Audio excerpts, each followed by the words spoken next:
Hello and welcome to this latest episode of One Patriots Place with Claire, Clazzy Clare Cooper, Thomas, Murph Murphy, all brought to you by E2Gsports.com, the E2G Sports Network. Thank you for listening. Please do not forget to rate, review, and subscribe if you're podcasting us. So today, I'm so with it today, aren't I? We are lucky enough to grab him from the Hall of Fame where he deserves a spot. It is the magnificent Pat Lane. Pat, welcome to the show. How are things with you?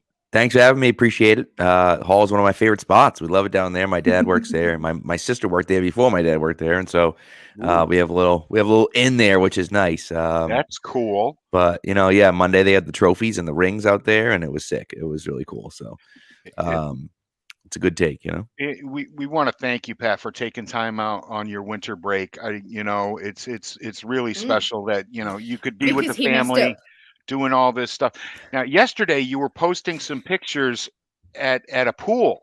Yep. Now, when the kids were little, after my mother passed and we sold her house, the only way they had to spend any time at a pool was we would go to the Holiday Inn and get a room for the day. Yep.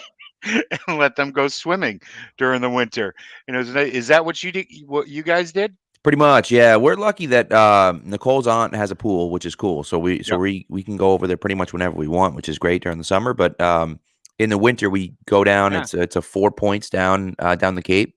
Yeah, and it's just cool. It's like halfway down, and the Cape in the winter, there's no one down there. So it's great, and it's just a chill spot, and it's a really nice pool. But it's like nothing special. It's just a pool. Yeah. But the kids love it, and just swim. We get there and they swim until 9 o'clock when the pool closes, and they get up in the morning. We eat breakfast and they swim until 1 o'clock till they kick us out. So it's great, So we used to do this. We used to do the same thing in the winter, right over the Holiday Inn over in Cromwell, and it was a blast. We get 2 rooms for the night, and the kids would just spread out and have a big banquet in their room, and mom and dad have the hot tub room. And it's fancy schmancy. You paid $85 for the night. Be careful, this is a family show ish. No, it isn't. Where have you been? Well, yeah. See, this is the thing. I was really concerned because I saw that on Twitter yesterday that you were at a pool, and I was like saying to Murph, "Are you sure Pat's in?" Because, as you know, we had to have you on last minute because Murph made an extremely wonderful faux pas with his dates. Yes, I'm going to call you out, big man, because he had a major faux pas with his dates and his other guests, and that's why we couldn't do Tuesday. And we got tweets asking what's going on Wednesday, and it was like, yes, we've got to schedule our guest. And then I saw that on Twitter, and I was like, wait a minute. Pat's on vacay. Are you sure that you got the right date again? Because I don't want to turn up at 9 o'clock and there's nobody here and things like this. So, here I am. She basically runs around like the kid in Home Alone. Whenever there's any kind of stuff. Are you sure Pat's going to be here? Are you sure he's? Come on, you effed up. So great. I was like just being certain. I mean, we've had guests that run on the wrong kind of coast time and all sorts of things lately. So it was like I was just being secure that we weren't sitting here just alone. But we're a Patriots show, and you guys are all tuning in to see Patriots content. It's an NFL show because it's off season. We're talking NFL stuff because it's off season. Because a lot of my questions for Pat actually don't necessarily revolve around the Patriots per se. But they may have an influence on the Patriots. So I'm gonna let Claire go first because ladies first, and I don't want to steal any of her questions because we don't talk before we do the show. We don't talk ever. Yeah. No. Go ahead, Claire. We talk on camera and that's it. Well, okay, we'll kick it off non-Patriots then because as we mentioned, I wanted to ask you. There's loads of stuff going on at the moment about the veteran quarterbacks that are available. Yep. Derek Carr and the Aaron Rodgers and things like that. So the one bringing it sort of back round a little bit to the Patriots, the one that sort of affects the Patriots most, if you like, is the Jets quarterback who they take, if they take. And I just wanted to sort of get your opinion on this. Who do you think that their quarterback is going to be? Do you think that they're holding out for Aaron Rodgers, or with all this that's come out recently about Derek Carr enjoying his time there and stuff like that? Just wanted to get your opinion really, because as I said, it's like NFL news, is what you thought about the Jets quarterback situation at the moment. Yeah, I mean, look, I'm sure they prefer Aaron Rodgers. I assume Aaron Rodgers is going to retire a Packer. I might be wrong about that, but I just think the Packers, He's too good. He's still too good for the Packers to let him walk. It's not a Brady situation where they're kind of rebuilding. They're in that mode where they're not, and I think that they're probably not going to win the Super Bowl. But I think the Packers are hell bent on keeping Rodgers around, and Rodgers, for as much crap as he gives them, is I think is going to stick around too. So then it's Derek Carr, and to me, Derek Carr is a big improvement for them over what they have right now. Now, does that mean yes, that we won't refer to Murph because we know what Murph thinks about Zach Wilson, so we won't go there. Yes. No, all. I mean, Zach Wilson's a train wreck, and Mike White isn't much better, and so you have to do something, right? And so I think Derek Carr makes a lot of sense for them. Now, the problem is that Derek Carr makes a lot of sense in New Orleans too, and so now you're bidding against New Orleans to see if you can get this guy, and so. Are you going to have to give him a pretty big contract? I'm sure you are. And it's Derek Carr. I wouldn't overextend myself. Yeah. Now, the Patriots are in a situation. People have talked about the Patriots about, Derek Carr. And it's like, no, Derek Carr is Mac Jones. He is basically what Mac Jones is. I'm hoping that Mac can have a little bit of a higher ceiling than Derek Carr. But you're not getting much of an upgrade if you're getting Derek Carr over Mac Jones. It's stupid. But if you're New Orleans or you're the Jets, then it makes sense because now you're getting an upgrade, right? And so he's going to get paid. He's going to get paid. Jimmy G is still out there, and so he could be an option for the Jets. The problem with Jimmy, here's what I'll say about Jimmy G. Honestly, if I were the Jets, I would say no to Derek Carr, and I would bring in Jimmy G. And the biggest reason for me is because the Jets already have a good team. They have a good team. If Breece Hall comes back and is who he was before he got hurt, they have the offensive weapons. Between Elijah Moore and Garrett Wilson, right, and Corey Davis, they have offensive weapons. Their defense is already good. That's what Jimmy G does. Jimmy G goes in and wins. That's what he does. I mean, he's not great, but he doesn't make stupid mistakes, and he helps those teams win. If I were the Jets, I would say, you know what? Yeah, okay, as much as I like Derek Carr, I'm not paying him $35 million a year, $35 million a year. I'm going to pay Jimmy G $15 to $20 million a year and have him come in. And, then, okay, if he doesn't work out the way I wanted, the problem is Derek Carr's not taking you to his championship game. No. He's not taking you to the playoffs. You're overpaying for a good quarterback. Correct. And, it's funny because Austin Gale, who I love, who used to be, I think he works for The Athletic now, but he used to be PFF. But he used to say that, the worst thing in the league, the worst thing you can have in the NFL is a good quarterback. Yep. Because if you have a good quarterback, you're never going to go anywhere. But you're never going to get a high draft pick, and you're going to hold on to that guy because you're going to think that he can be good enough to get you where you need to go. And, and that's what you're going to get if you sign Derek Carr to a long-term extension. That's where the Patriots have to be careful about Mac Jones, because is he a good quarterback or is he an elite quarterback? You don't win with good quarterbacks, right? Unless you have an amazing team like the Niners did, and they almost won the Super Bowl there. You don't win with a good quarterback. You win with an elite quarterback. And that's what you need. Right. And so, or you need a decent quarterback that with a dominant team. Yep. Jimmy G has another. I'm sorry. As a Patriots fan, who do you hope that they go with? Because you're going to see this quarterback. Zach Wilson is at least twice a year. Well, okay, that's fair enough. No, I mean, listen, if it's me personally, I guess I'm hoping for Derek Carr because I think Carr is fine, but he hamstrings them where, they can't necessarily go out and sign other guys because they're spending $35 to $40 million on their quarterback.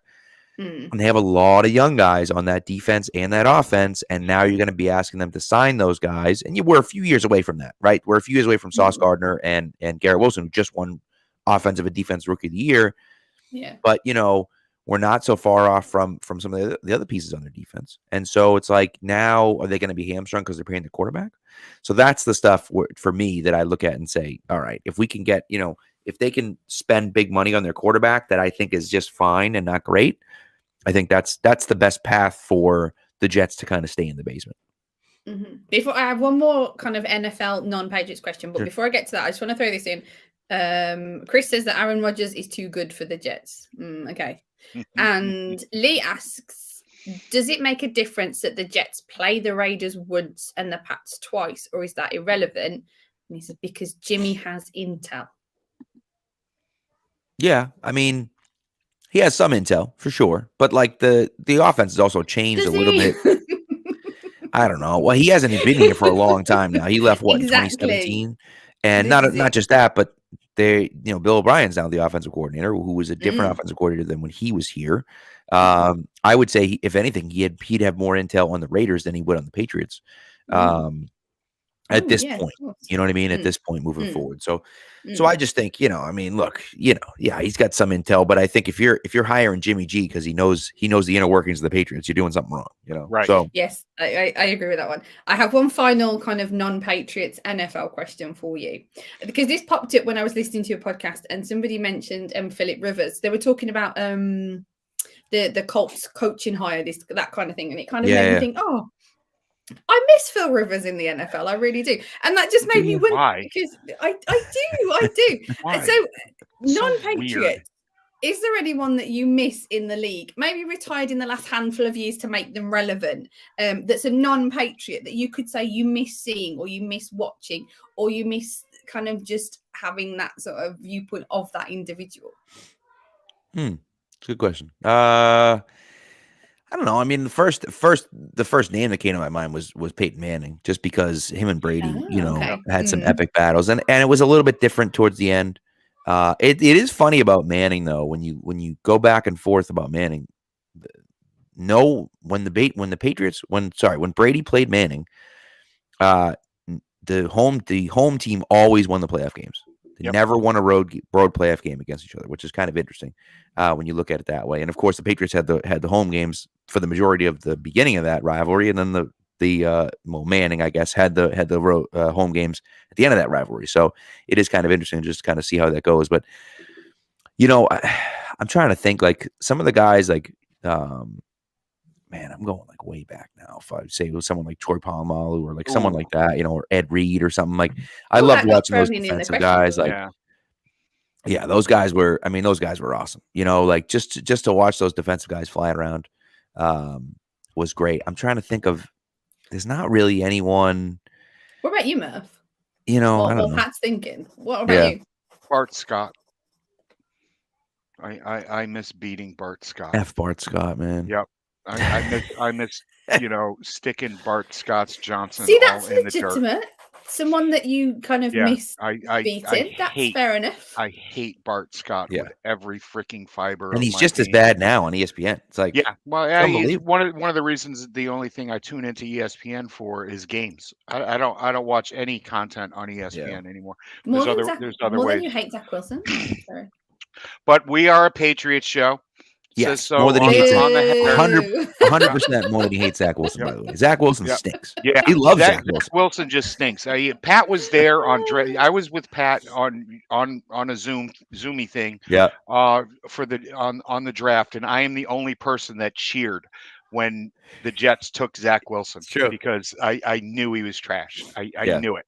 Everybody's like, "Oh no, oh my God," because he had great film. He did. Not everyone. Not everyone thought he was. You weren't there. You weren't there. Oh, okay. I mean, everybody there. Okay. I will say, Murph, I was on the boat with you as well. Yeah, I said before the draft, I said the only thing I know in this draft is that Zach Wilson's going to be a bust. That's the only thing I know. I apologize for misremembering. But you're right. You're right, though. Other than that, you're right. I mean, it's like, man, it was crazy. And everyone was like, everyone was like, oh, Zach Wilson. Oh, like, no, Zach Wilson, blah, blah, blah, blah, blah, blah. Where are the digs? Where are the crossers? Where's anything? Right. Zach Wilson is trash. Where's anything before BYU freaking product? Right. Where's anything before like 4 seconds? He was holding on to the ball for like 5-6 seconds back. Yep. That's it. Stop encouraging him, Pat. Stop encouraging him. No, I won't. He'll sit there and revel in his hatred. And I will be sad. I will be sad when Zach Wilson leaves the league, because he's another guy that I like, watching the Patriots or anybody beat, because he's just so arrogant and he just doesn't get it. And nice haircut, Pat. Thanks. And but as I said, we are so a Patriots many your jokes then, but I didn't go down there. Pat, what do you think of the new Patriots coaching hires? Is there more depth to the coaching staff now? Do you think that's going to be in a nutshell, a help? 100%, absolutely a help. I mean, they just last year was a disaster. It was a disaster last year. You know, hiring Matty P was the wrong move. Obviously, I think they wanted to hire Billy O last year, and you know, Saban was kind of like, you know, I want to hold on to him. I know, Claire. We're in agreement here. I was saying this last year. This was my conspiracy theory. The end of last year was they really wanted to hire Bill O'Brien, but they couldn't.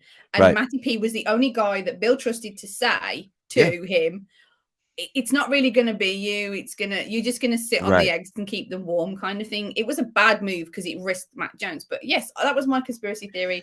If you don't believe me, kind of you can all go back and listen to really old episodes of this show, and you will find verbal confirmation. Well, and I think I don't agree. And so this is here's my thing is that I can't explain the Matty P hiring any other way. I can't imagine that Bill was dumb enough to think he would be good. And, you know, it was a disaster from the beginning. And then to put him as the offensive line coach too. Yeah. It was crazy. And then Billy Yates had to take over because it was too much. It was bad. It was real bad. Yeah. It really was. I don't agree with the theory, Claire's conspiracy theory, because if that was the plan, why did they try to change the offense? Matty P does not run this offense. Right. Oh, you're not wrong about that. I think that I do wonder. I wonder if they, you know, and again, it's connect the dots, right? Like, did they want to hire Matty P? No, they couldn't hire Billy O, so maybe they figured, oh, this offense will be easier to run with Matt, or whatever, you know. And again, that might be wrong, but either way, regardless of why they did it, right? It was a disaster. It was, you know, and so to get rid of Joe Judge and Matty P, and again, they haven't gotten rid of them; they're there still, right? But they're just not on the offense anymore, right?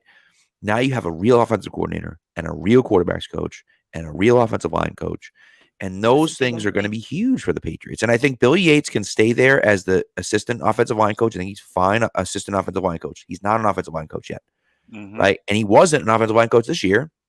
And he got thrown into it because Matty P didn't have the time. He couldn't be an offensive line coach and an offensive coordinator, which everybody said in the offseason, said, how is he going to coach the offensive line and be the offensive coordinator? It doesn't make any sense.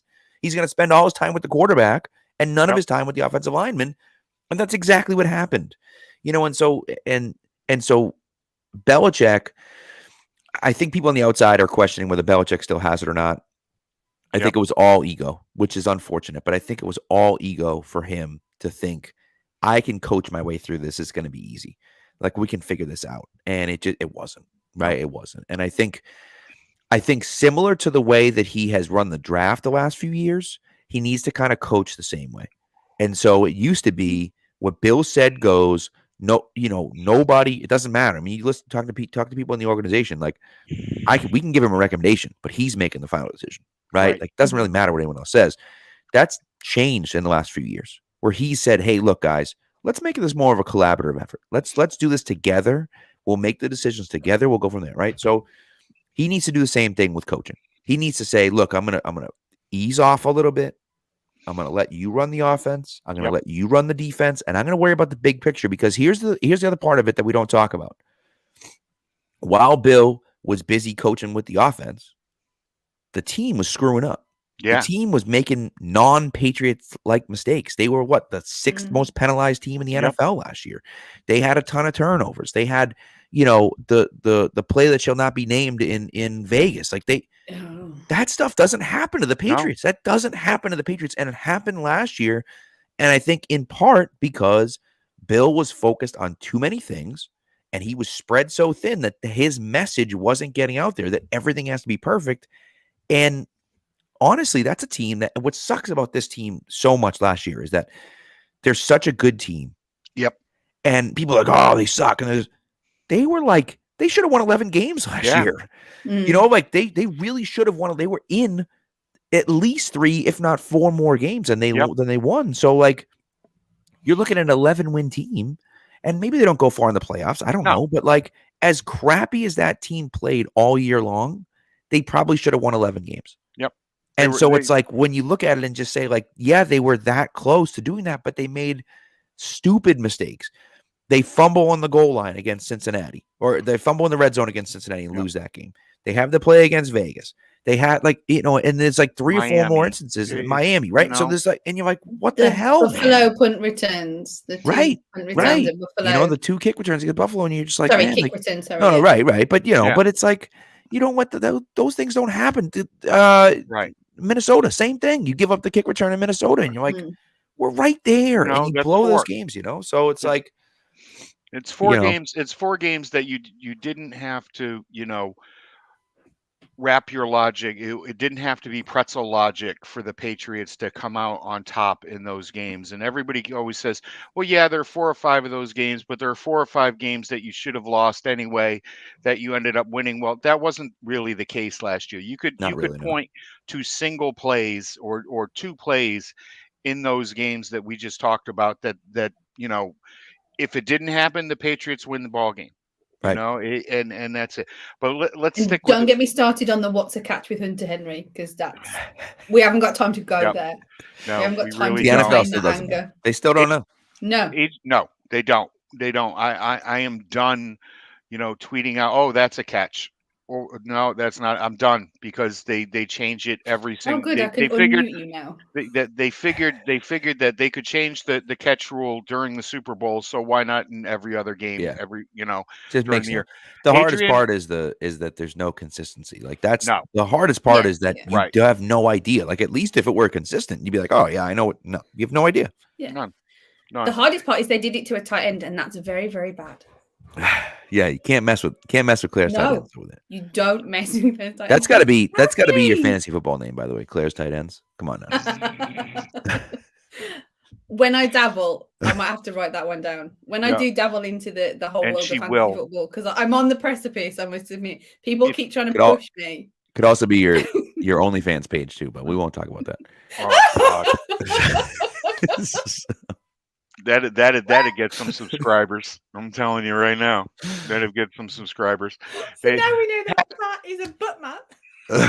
Not necessarily. Just making the connections. Can Adrian Clem come in here and write this offensive line? I think so. I mean, part of the problem is that you had a freaking disaster at tackle last year. Yeah. Trent Brown was a mess. Mm-hmm. Isaiah Wynn sucks. Connor McDermott came in and played really well, and so I was happy to see him get a contract. Yep. I'm happy to see him be like a swing tackle. I think in free agency, you see someone like Jawan Taylor come over. I think Jawan Taylor makes a ton of sense to the Patriots. Super reliable guy. Should have been a first-round pick coming out of Florida, but there was some character issues which have not reared their head at all in Jacksonville. Nope. So you got to assume they're not going to. You ever notice that when the character issues come up during the draft and those guys drop, they don't come up again. But then you get Aaron Hernandez, who nobody talked about any character issues going into the draft. At least I didn't hear it. I understand that. Well, that's why he dropped. That's why he dropped to the 4th, right? But still, I mean, 90% of the time, you don't see those things come up again, right? So it's like Laramie Tunsil, who it was smoking weed or whatever, and then he had his gas mask on, and and now it's just like, please spark up, take care of that pain, so we can keep you off the hard stuff. It's one of those things for me that like. I like Jawan Taylor a lot. I think Mike McGlinchey makes a lot of sense too. So, thank you. But both those guys are right tackles. So I think you pick one of those and bring him in, and then you draft a guy. And I know cornerback is a big need. There's a few cornerbacks that I like in the draft this year. Mm-hmm. Specifically at the top of the draft, some of these guys, man, they're big, they're physical, they're nasty. Like, you get Christian Gonzalez and Joey Porter Jr. and Devon Witherspoon. Those 3 guys are first-round talent guys. Yep. Big, physical, outside, man coverage corners the Patriots could use. If you don't draft one of those guys, I think then you draft a tackle. And if the kid from Ohio State is there at 14, then you take him. He's not going to be, but if he is, then you take him. He's your starting left tackle. If not, then and if you're not, for me, it's either corner or tackle at 14. And if you don't, then I trade back and I'm drafting again, either corner or tackle, probably most likely tackle, and then taking a few corners later on in the draft. So I'm working on my mock draft 2.0 right now. And I got a few names out there. Don't want to spoil anything, but I got a few names out there. So There you go. The first one was fantastic, guys. Go check it out at patspulpit.com. Thanks. And you did go offensive tackle with that first pick, didn't you? No, I actually went corner. I went Joey Porter Jr. Okay. No tight end. That's Sorry, right. Claire. No tight ends. None at all. You didn't take any. I thought I read that you did. Did I? Yeah, Have you done 2 now? I'm working on my second one. I'm working on my second one right now. Okay. I apologize. Maybe I haven't seen your mock draft then, because I could have sworn there was a TE in there somewhere. I don't. Maybe not. Maybe I'm getting you mixed up. I apologize. Maybe I haven't seen yours. So my bad. Well, let's see. Hold on. Now you're making me question what I've done here. I'm so sorry. No tight end. Wow, I genuinely haven't seen it then, because if I'd have seen it and there was no tight end, you'd have known about it. Yeah, that's true. Right. Yeah. Personally, I'd love to see the Patriots double dip at offensive tackle. Yeah. This year, grab one of the guys will be available in the 3rd or 4th round. Yeah, that's enough. And use them as depth and let them understudy and actually go for that cornerback that we need, that lockdown guy that we need, because that position has become so expensive and so important. And right now, the only thing that you can say, not the fact that the guys on this team aren't good, it's just that bully isn't out there on the outside to stop the number 1 guy, or I should say to stop the number 2 guy, because the number 1 guy is usually getting double teamed in some fashion in New England, and I love that strategy, and let the number 1 guy go shut down their second best option, and that's been so.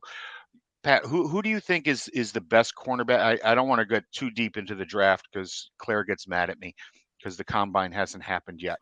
And but who do you feel are give me your top 3 cornerbacks in this draft? Yeah, I mean, I just listed them. For me, it's Gonzalez is number 1. I love that kid. Witherspoon's number 2. That kid just lays the hammer, which is awesome to see from a cornerback position. That's the bully that I love. Yeah, and then Joey Porter Jr. is the 3rd one for me. And the biggest thing for me with those guys, when you start looking at those guys, is that they're all physical. They're all over 6 feet. They're all like around 200 pounds, and they run. And so, what else could you possibly want? Now, the thing is that and here's the hard part, right? They're not on the level last year that Stingley and Sauce were, right? But Stingley and Sauce went 3 and 4 last year, right? We're not talking 14. Right. And so 18. now if I'm looking at those 3 guys, I don't know how those 3 guys last to 14, especially if they went to the combine and they put up decent numbers. I don't know how those guys last. Now I had my first mock draft the Patriots traded back to 28, drafted Joey Porter Jr. I don't know if Joey Porter Jr. is going to be available at 28. He probably won't be, but he could be. But again, if he's that number 1 lockdown corner, who the hell is letting that guy drop out of the top 15? What are you doing? If you can get a guy that can be a number 1 corner on a rookie they're getting deal. crazy money, So to me, I can't imagine those guys are necessarily there at 14. I think too, some of the cost stuff is interesting too. You have to draft positions that are expensive at the top of the draft. So that's why. Yeah. So Chris, that's what we're talking about, man. I don't know. I don't know if any of those cornerbacks will be available. Now, of course it comes down to need too, but again, it's what is the cost going to be to go out and get a free agent, right? How much money is it going to be for you to go out and draft and sign a guy that can play number 1 corner? You're going to pay a ton of money, right? J.C. Jackson got a ton of money last year, right? You're paying a ton of money. And not only are you paying a ton of money, those guys aren't available. You can't get those guys because teams aren't letting them walk usually, right? So that becomes even more difficult where it's number 1, you want guys that are hard to find, and number 2, you want guys that are going to be super expensive and you can get them on the rookie deals. And so that's why quarterbacks go early. That's why left tackles go early. That's why cornerbacks go early, and edge guys too, because those are the 4 positions that are the most expensive and the hardest to find elite players at. So to me, if I'm a team drafting the top 15 and I'm sitting there and Christian Gonzalez is available, I'm 100% taking him. I might take him in the top 5 if I don't need a quarterback. Right. I don't know if there's a player better than him in the draft that's not a quarterback. I don't know if there is. And so, there might be, but am I concerned about, do I want Will Anderson? Maybe I want Will Anderson over him, but is there another edge rusher I want over Christian Gonzalez? I don't know. Like that might be the guy for me, so it's hard, but it's like Gonzalez, I feel like definitely is going to be available. And I'd be shocked if Witherspoon were available as well. That leaves Joey Porter Jr. at 14. And then it becomes, does he make it there? And do you want him at 14? And if you trade back and you're able to get the guy like at tackle is Anton Harrison, who's probably going to be like an end of the first round pick kind of guy. Yep. If you can move back and get a guy like him. Yeah. But he's played left tackle and right tackle. He's a great pass blocker. Still questionable about a run blocking, but he's a great pass blocker. So to me, you roll with a guy like that and see if you can, they do a little bit of zone running anyways. So see if you can kind of, roll with that. And he's your left tackle. You sign Jawan Taylor, bam, like your tackos are done. There you know, and then you focus on corner a little bit later in the draft where you have some question marks, but you're not going to get a guy like that, right? No. You're not going to get a guy like those top three, but you can get a guy like Jack Jones. You can get a guy like, that can play around that area, and that might be enough for you. Maybe not with the hitting, but you have Peppers and Duggar and those guys that can kind of take those roles from you. You know what I mean? Murph, did you have one more? Yeah, I did. Are you bringing back Jacoby Myers, and what number are you comfortable with? I don't care. I don't care what number it is. Don't care. I mean, it's you have to bring him back, and I think that's a little, obviously I do care a little bit, but like, the number that's kind of bouncing around in my head is like 13. Yeah. 13 to 15, somewhere around there. I think he's not going to command much more than that. He's a good receiver. Right. He's a good receiver, but nobody thinks he's a number one receiver. Right. And so like, he's not going to get paid like a number one receiver. Now he might be the best receiver on the market right now, though I think Juju will probably end up getting more money than him. He might be the best receiver on the market right now, but that's just because the market sucks, right? And so is someone going to overpay for a guy who somebody with a ton of room is a slow slot receiver? And again, he's not slow, but like, he's best out of the slot, but he's not a typical slot receiver. No, I think he's more valuable to the Patriots than anyone else, and so I think the Patriots will be able to keep him around. But he's a guy, man, that they need to bring back because everyone in the locker room loves him. And he works his ass off, and he's super reliable outside of the madness in Vegas. He's super reliable. And so, right. I think that he's a guy that comes back. While you're on the topic of wide receivers, it kind of merges with what you've just said in regard to the draft and wide receivers. So say, for example, they're taking a cornerback at 14. Yep. If one of those guys that you wanted was available, cornerback at 14, they pick up a tackle, say in the second round. They get a tackle at free agency because I think probably all agree that they seriously need some help at tackle. It seriously needs to be done.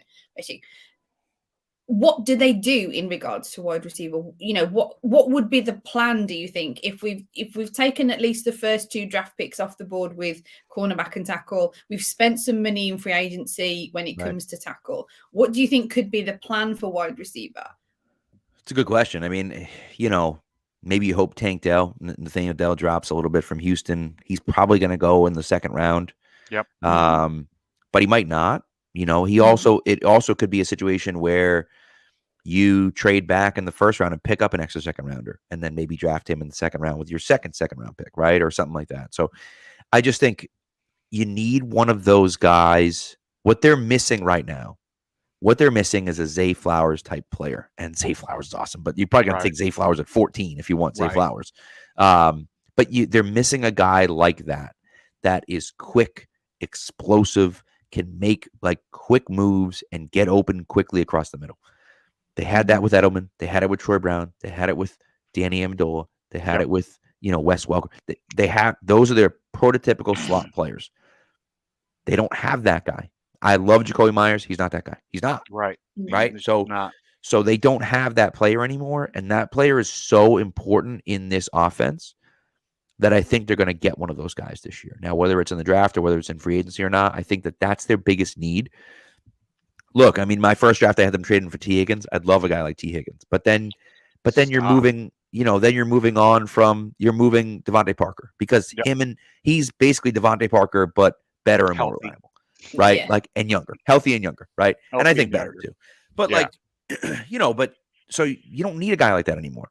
You need a quick twitch guy. Right. I really like. I think Tyquan Thornton has a bright future. I want to see what they do with him this year. I think he was wasted a little bit last Yep. year. But I Injuries want to didn't see. help.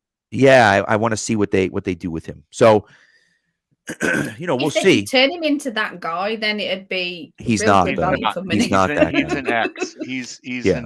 an X. He's not the guy that you need going across the middle. He'll get killed. Right. And not just that, he's not Yeah. quick enough for that. Right. You don't want to waste. He has long speed. You don't Right. want to waste his long speed Third running yeah, whip yeah, routes across the yeah. middle. You know what I mean? Yeah. You We've know, had a question. Is Damian Harris coming back? That's a great question. I would say on a very team-friendly deal, yes. Otherwise, no. And I like Damian Harris a lot. And I think Ramondre needs some help, as we saw at the end of last year. He can't do it all by himself. Yeah. But, if Damian Harris is going to get paid somewhere, and he certainly might, and I think he deserves it, it's not going to be here because you don't need to. You have Kevin Harris behind him. You have Pierre Strong. They're probably going to draft another running back. By the way, you have Ty Montgomery, who everyone forgot about. So, you have guys that, that the running back room, I think, is fine. I think Damian Harris is a good back, but I just don't. The Patriots don't pay running backs anyways. No. They're certainly not going to pay Damian Harris, who is a little bit limited as far as receiving and things like that is concerned. So I can't imagine he's back again, unless nobody wants to sign him and they can get him on a team-friendly deal. Sure. Hey, look, I saw Wes Welker go out there and look for more money and not get, what he was expecting. I mean, Julian Edelman go out there and look for more money and come back, not hat in hand, but come back and say, thanks, Bill. I'm happy to take. I could honestly, Lee, I could see that happening in this situation too, simply because of Harris's injury history and people not wanting to spend that kind of money on a running back these days, because you could just, the game has changed so much that, you can just draft somebody in the third or fourth round. Why are you, willing to pay these guys? Pat, I know I'm in the minority, but I think that, some upgrading needs to be done at linebacker in this year. Not a lot of people are talking about it. And what do you think? Is there anybody in the free agent side of the ball that you would target that could come in here, not on a team friendly deal per se, but come in here and fit this scheme that Bill likes to run? I mean, the Patriots have been linked to Tremaine Edmonds, which oh my Lord, dude. If they brought in Tremaine Edmonds, please, not only would it make the Bills worse, but it would make the Patriots better. The kid's a stud. He's what they're looking for. They're looking for a speed linebacker that can go sideline to sideline. Mac Wilson, they tried it with. He doesn't work. Raekwon McMillan, they tried it with. He doesn't work. Cam McGrone, they tried it with. He doesn't work. They need a guy that has the speed to go sideline to sideline, but also the physicality to play in the middle of the field. I like Jawan Bentley a lot. He doesn't have the speed. He has the physicality. He's a good leader. And, he's kind of the leader of that defense, but he's off the field on passing downs, right? He can't play out there on passing downs, and that's not his fault. I will say he did a great job against Joe Mixon in the Cincinnati game, so maybe he's coming along in that area, but but he's still a depth piece. Correct, right? He is your starting linebacker for first and second down. That's what he is. You need a guy. Tremaine Edmonds would come in and be a stud. He'd be a 3-4 down player, like you said. And that's that. Oh man, he would be awesome. And then you throw him into the mix with all of the rushing ability that they have. Oh my goodness, man. And they, so that's where for me, I think I would love to spend the money on him. I think linebackers in the draft.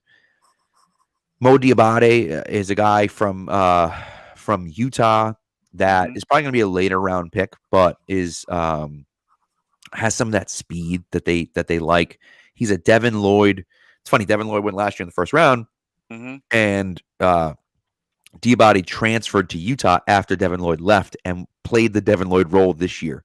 Didn't play it quite as well as Devin Lloyd, obviously, but showed some things in that. And so I think him being in that role could be really interesting. So we'll see. We've had a question from Chris, and it kind of ties into a question that I've got. With Vizcaino going to the Cowboys and Nordin being released, and there's these issues surrounding Jake Bailey with his contract, kind of will he, won't he, that sort of thing. I wanted to ask you your opinions on like kind of the kicking people, shall we say, the kicking players, punters, kickers. And Chris has also asked, do you think that there's a chance that Matt Ariza makes it back into the league, and should the Patriots consider signing him? Now, for anybody that doesn't remember, Matt Ariza was a big deal kind of last year, big leg.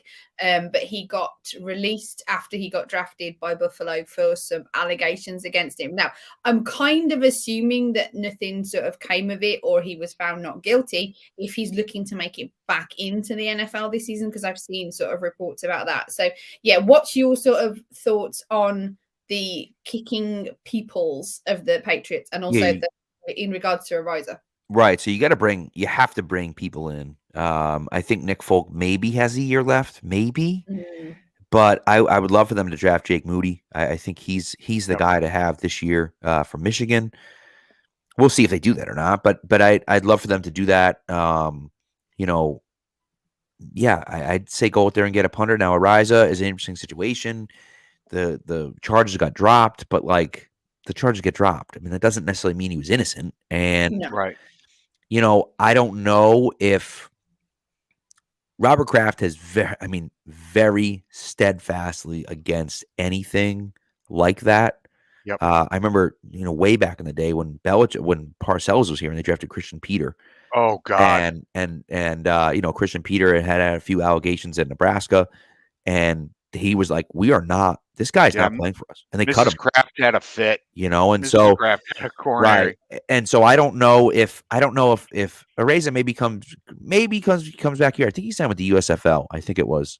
I saw that he signed with Mexico Mexico with a football. I apologize. I don't know the whole kind of the name. No, but you're right. I couldn't remember if it was I think to play soccer. Was it to play soccer or to play football? Oh, was it? Play football. Oh, it was play football. Okay. I don't know. And but he's not signed his contract now because he's hoping to come back into the NFL. So like you said, I'm assuming that the charges have gone away for one case or another. But again, I don't know if that's enough for the Patriots to say, yeah, fine, we'll take him. I don't know if that's enough for any NFL team to do it. But again, if it were, I'd be surprised if it were the Patriots. I'm hoping that they can work things out with Jake Bailey, but he gets suspended at the end of the year. That means his contract isn't guaranteed anymore, and they can get out from underneath that contract if they feel like it wasn't just an injury thing the last 2 years. And he hasn't been great. If it isn't just his injury, I know obviously he was injured, but he hasn't kind of been great, and it's a bit concerning now that there's this coming with sort of contract dispute, all that sort of thing. Right. So it's like if they've got no Jake Bailey and they've literally that's why I said kicking peoples, because it's a case of. Really, when you look at it, when you look at the Patriots as of right now, the only person that you're confident about is Nick Folk. And as you said, he's got, a year left in him, 2 years left in him. You've got no one else that can kick a ball, kind of technically at the moment. So it's a lot to worry no one about else in the league does either. Well, right. And, and the hard thing for me is that it's not just the kicker, it's the kicking operation. Right. Right. And so the holder is the punter.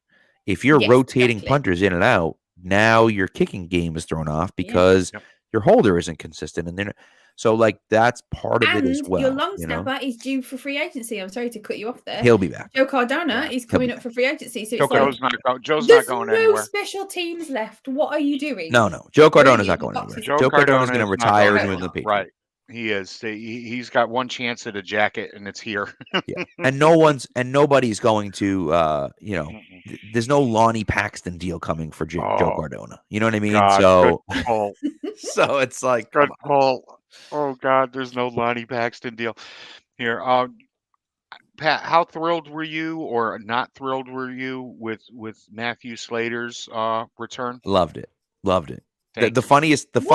Say not thrilled. Oh, there's a lot of people. There's a lot of people in town that are like. That's only the 2 to 6 show on the Sports Hub. Come on now. I was listening to the Sports Hub. Actually, I think I had it on the TV or something like that. And they're sitting there saying, well, this is a bad sign for the Patriots. If you still need Matthew Slater in your locker room sucks. And I'm like, are you serious right now? Yeah. What are you talking about? The guy still plays at an elite level, right? He still plays, and he wasn't quite as good as he was years past this year, but he was still very good. And he's a leader in the locker room. Why would you get rid of that?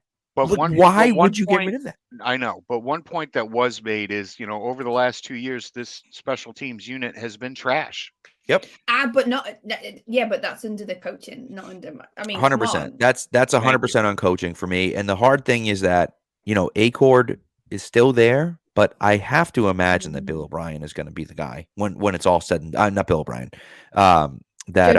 Joe Judge, thank you, is going to be the guy when all said and done.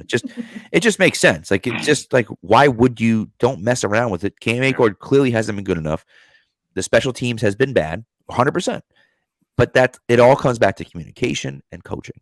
That's what it comes back to. You can't ask one guy to be the best player on special teams and make every single play. It's just not possible, And so, especially when he's a gunner, you block that one guy, and it's like, okay, it's not like he missed tackles or whatever, So right. So that to me, like, yes, I agree that the special teams has been trash, but I think that that's more of an indictment of the coaching staff than it is on the players that are on there. And I think a lot to do with Jake Bailey's injury because I think a lot of it will come back to punt returning. Is where he's putting it. I think a lot of owners kind of has to drop on that. So if you can fix that sort of thing, I think I don't know, you have a bit of a ripple effect. I personally, that's just what I agree. No, punter's huge. Punter's more important.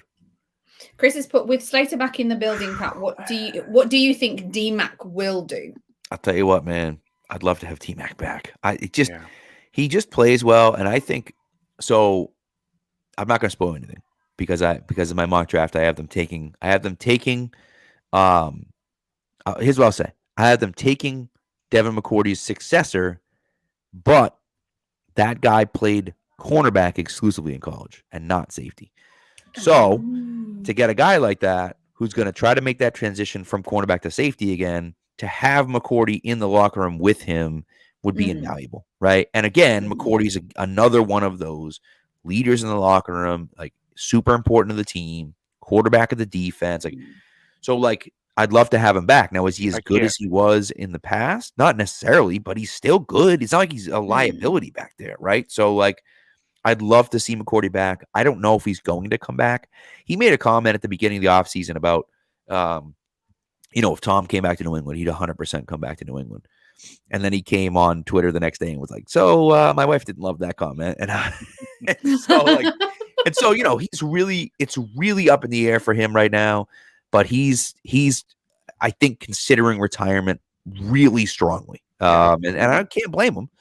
No. And so, I hope he's his brother nice and walking upright on Monday after and not just that, but he's gonna have a spot too. 100%. He'll have. I mean, he already has a job basically, right? So he's gonna have a job the second he leaves. So I think for him, it's that's gonna be an interesting decision, a hard decision. But again, I'd love to see him back for many reasons, but I wouldn't be surprised if he walked away.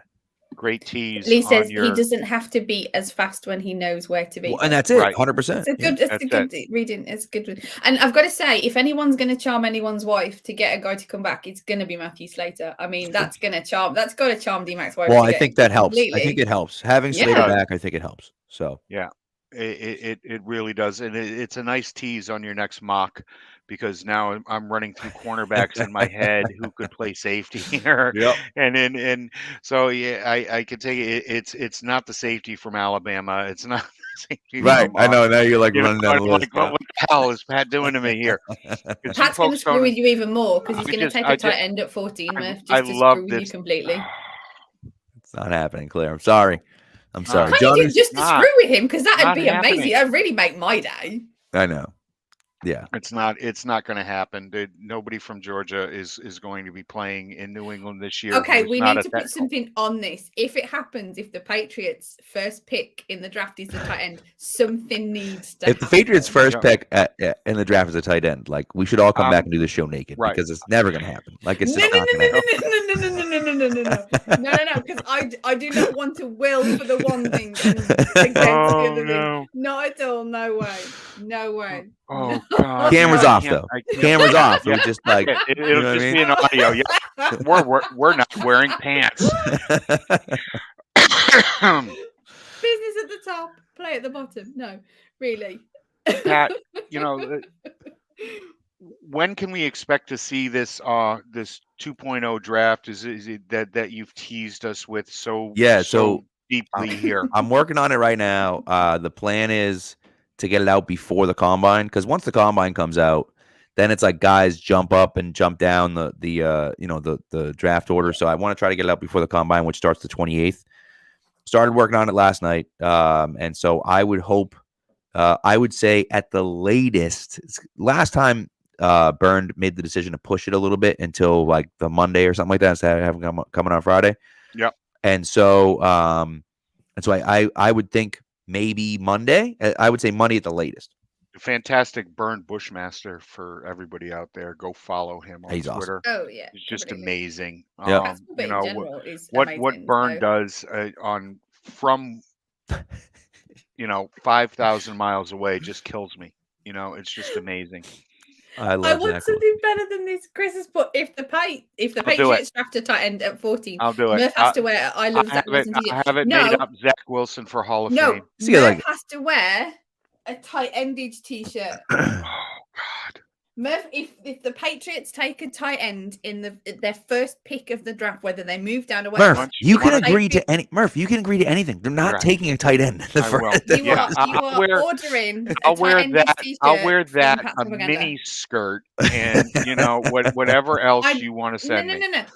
You need to go on patspropaganda.com and get a tight endage t-shirt, because I can't supply these because I don't have stocks. So you have to go and get one and wear it. He's gone. No way. Oh man, he broke it. No, seriously, we broke him. Is he really we good? Oh, no, he's probably just there. He is. He's back.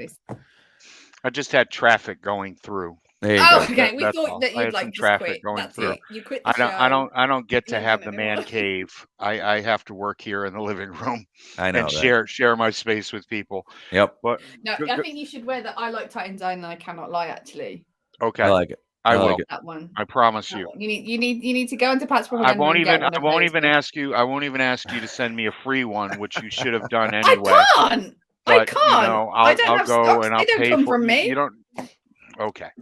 It would cost me more to buy it than it would cost you because of the shipping it would get for me in the UK. I get you. Go ahead. She just doesn't love you, Murph, that's all. I said we don't talk when we're off. I have to go get ashes. I have to go get my ashes. Oh yeah, it's Ash Wednesday. That's right. Yeah. No meats today, Catholic people. No meats. That's right. So I really wondered what was going on then. And then I just remembered I had pancakes yesterday, so there you go. Okay. You did have another question? You did have another question. Did I have another question? I asked the one about the kicking because that was really interesting. Really interesting. Yeah. Oh yeah, I got asked about Will Loring on a Clare perspective because I've just done my 2-year anniversary and I had a mailbag question about Will Loring, the new tight ends coach, and I didn't really know anything about him to really be able to comment on his coaching if I felt that he would improve the tight ends because I literally had no experience, and I just wondered if you had any opinions on him, and also. Yeah. Any opinions on the Nick Caley lateral move? Because Nick Caley didn't move to the Rams for any improvement other than like future than right now. Yeah, I don't have a ton on Will Loring. I know obviously he's coming from Alabama with Billy O. Yeah, was kind of an up and coming guy who coached tight ends there. So I think he can provide some stuff for the Patriots. Just a change, honestly. Just a different person in the room. Yep. And, Nick Caley we can talk about Nick Caley all you want, but Nick Caley could have been the offensive coordinator last year and wasn't. Yep. The Patriots didn't, I know all I need to know about Nick Caley just based on what happened, right? Oh, okay. Yeah. Matt Patricia and Joe Judge became the de facto offensive coordinators instead of Nick Caley. Right. What do you want me to say? Other than that, and where have you seen production from the tight ends? Right. It's been non-existent since Gronk left. He had not been able to get anything really Right. out of two, I want to say, top third of the league tight ends, I and would he had say, two of them, and they couldn't figure Oh, out it's how so to do it. nice of you to say that about Ryan Murph. You know And- how much I love it when you and we'll say lovely see. things about We'll Ryan. see if if they can do some stuff with Jono this year to get him Yeah. the ball. But he has been a mess. And Hunter Henry, I think I still think Hunter Henry was the offense last year, but we'll see. Yep. No, I agree. Pat, thank you so much for being here with us Of course. today. It was a fantastic. To thank everybody in the chat room, for putting up with us a day late and an hour early, and still making it in today. It's always a pleasure talking with you, buddy, and especially when we can catch you during the, I don't want to say during the season, but this time of Yeah. year. Yeah, it's good. I love talking draft with you. I love talking, just NFL with you. Tell everybody what you've got going on, when they're going to be able to read it or hear it. Please plug your podcast that you do. Go plug yourself. Yes, I will. Yes. We'll save that. That's not an OnlyFans joke, okay? Let's just okay. So bad. But yes, I am on Pat's Pulpit. You can read it on Pat's Pulpit anytime. Yep. Again, I have a mock draft 2.0 coming out soon, within a week, and then we'll see where that goes. So the one thing about Pat's Pulpit that we've announced on our show, but Pat's Pulpit is dropping their podcasting. So we will not be podcasting with Pat's Pulpit anymore, unfortunately, but we will continue the show. The show goes on. And so I think it's going to be like, I'm not sure 100% exactly what the name is going to be, but we're going to do it the same exact way. We're going to be live on YouTube. We're going to keep the same RSS feed, which means if you subscribe to our show on podcast, you're still going to get it. Yep. Which is good. It would just be a different YouTube link. So we will have that link for you. If you listen to our shows, we'll have that link for you in the next few weeks when we make a final decision on where it's going to be. And then, and that's pretty much it. So I nominate Go Plug Yourself as a new title. Yeah, I think we'll pass on that one. Yeah. But thanks for the offer. Appreciate it, Claire. So there you go. Claire, take us out. That's it. We are done. That is another edition of One Patriots Place, brought to you by E2G A huge thanks to Pat Lane for his time and his insight. It is always great to get him on the show, and we very much appreciate that he came a little bit last minute as well. A little bit of a faux pas by Murph, but it's all great, and it all worked out because it was all a ton of fun. So we hope you enjoyed the show. Tune in next time, and go Pats.